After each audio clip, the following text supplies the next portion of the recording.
السلام عليكم dhalinyaro soo dhawaada waa macalin maxmuud cashkan waxaynu ku arki doonaa tobankan erey meesha noo saaran ereyga koowaad waxaa loo aqriyaa mold ereygan laba qaab waynu isticmaali karnaa yes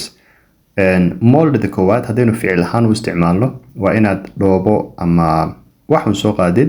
and then aad wax ka hagaajisid yes you are molding you are shaping that thing waxa kani waad leexinaysaa waad toosinaysaa waad qalqaloocinaysaa wax baad ka soo saaraysaa taas ayaa la yiraahdaa mold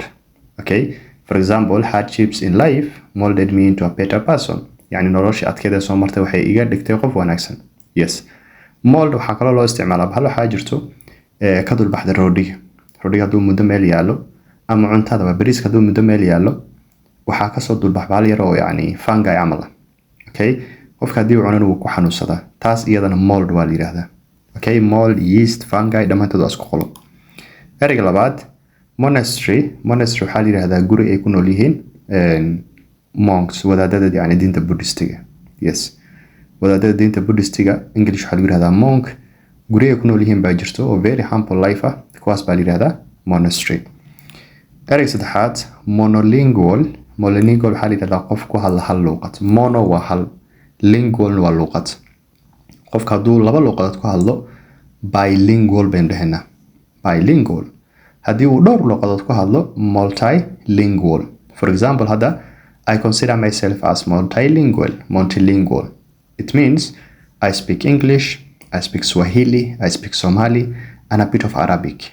okay laakiin qofka haduu hal luqad ku hadlo waa monolingual yes marka mono waa hal ereyga afraad mortal waxaa la yiraahdaa yani wax dhiman og bil aadan yes human being mortal yani way dhiman karaan weligood ma noolaanayaan for example all humans are mortal bil aadankana way dhamaanayaan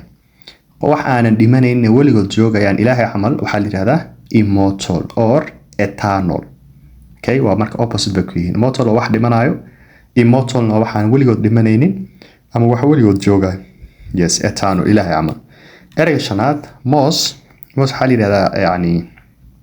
geed yar oo ka soo baxo meelaha qoyaanka alga camal yes ama lichen camal meelaha hadii biyo ku haraan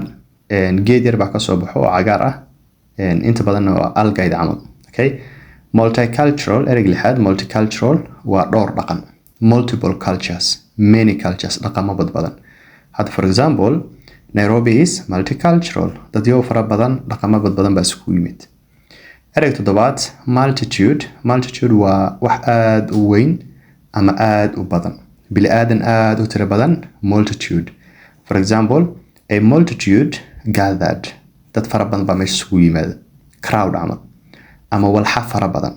for example birds flew in a multitude shimbire waxay ku buubeen iyagoo koox camal ah